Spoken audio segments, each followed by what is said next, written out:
Looking for wooded areas to film, I drove into Drumbanagher estate.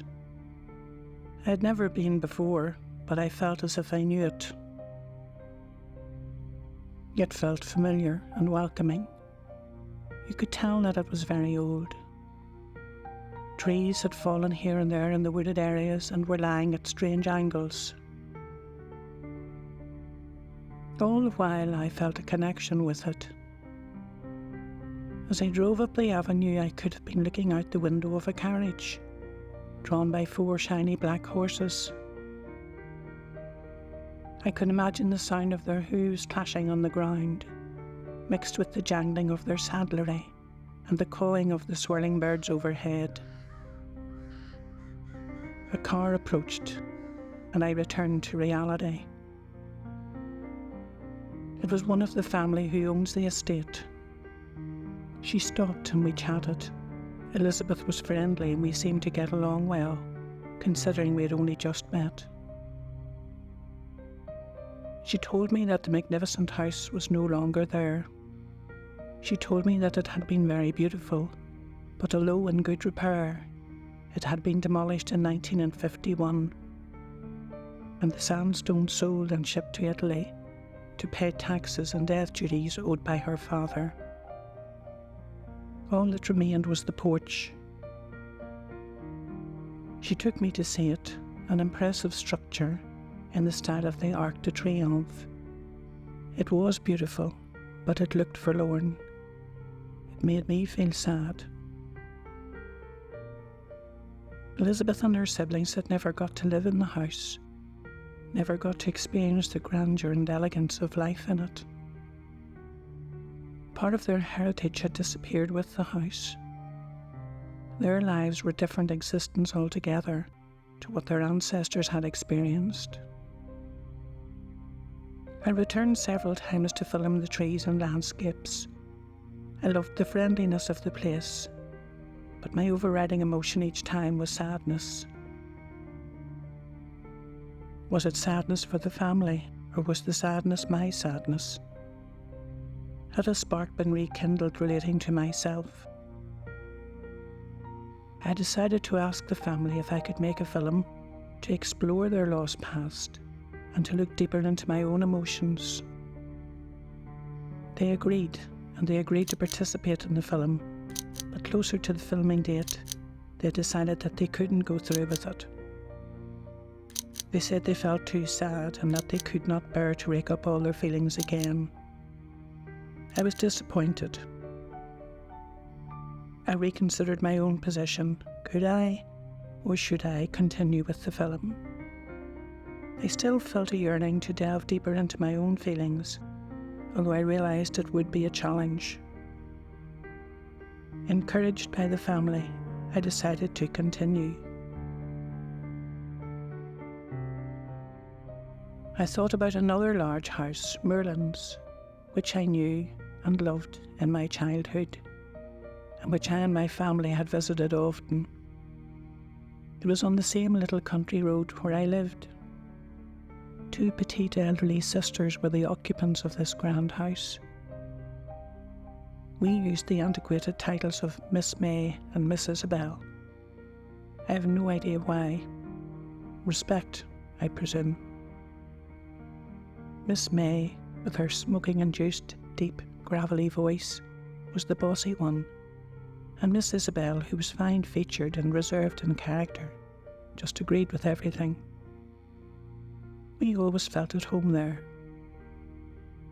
The grounds were well looked after, and the gardens had beds teeming with flowers, in particular scented roses, and fresh vegetables always seemed to be ready to be picked and eaten, whatever the season. And then there were the orchards with their sweet rosy apples, and the clinging grapevines growing against the brick wall in the glass house, with their little bunches of grapes ripening in the sun. It was a lovely house, inside and out. Sometimes on a summer evening we all sat on the summer seats on the front lawn, just across from the front door, eating ice cream. Wonderful memories.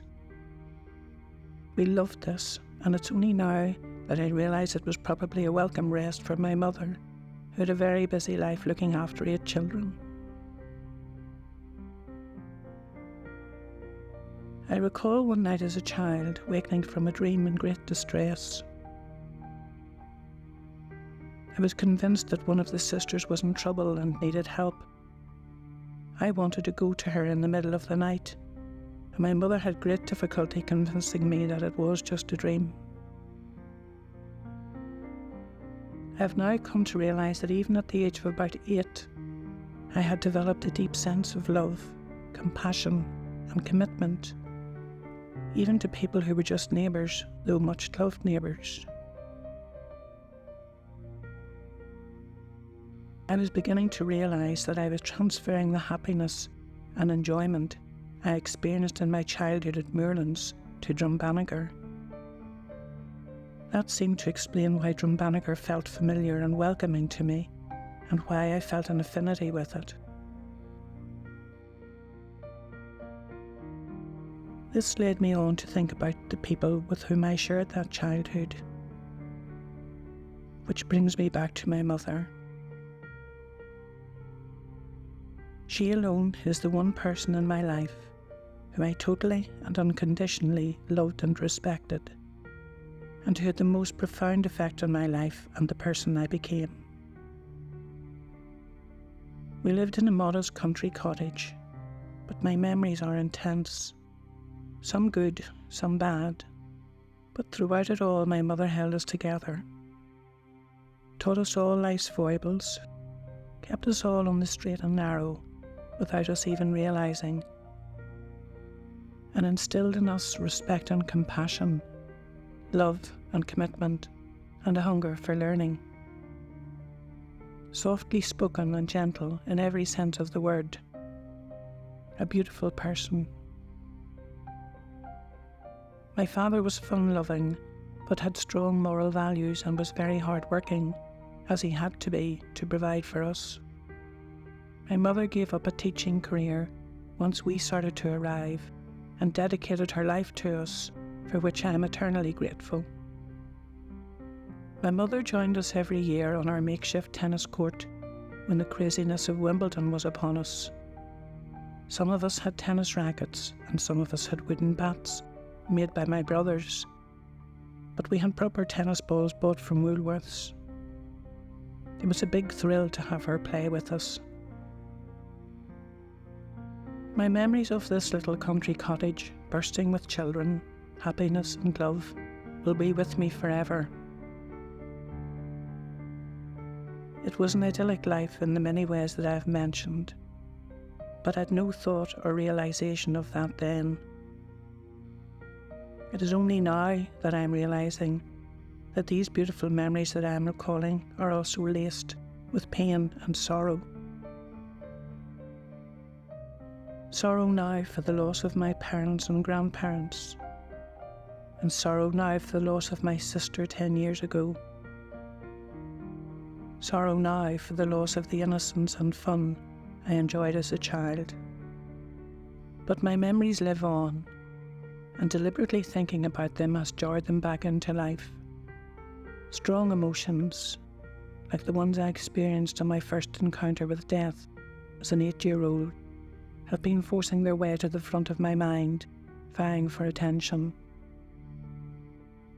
It was difficult to find understanding in the fact that I was never going to see my beloved grandfather again, that he was gone from the world I knew forever. Why were we here at all if we were all going to die? Profound thoughts and tears, lots of tears. I have discovered that in evoking my childhood memories, I have found a similarity with the family who live in Drumbanagher estate. My modest little country cottage home at Ballydown is no longer here, just like Drumbanagher House. Are we experiencing a similar sadness? Is the absence of these two very different houses causing us a similar pain? My sadness is undeniably linked to the wonderful, bittersweet memories of what I know took place and with whom in that little cottage.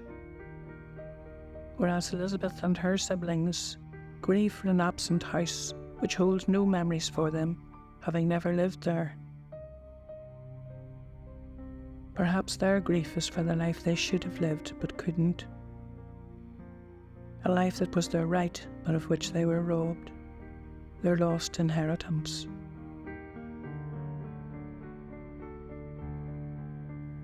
It has been an intricate journey for me and a painful one, but in examining my memories in order to understand someone else's pain, they have become much more to me.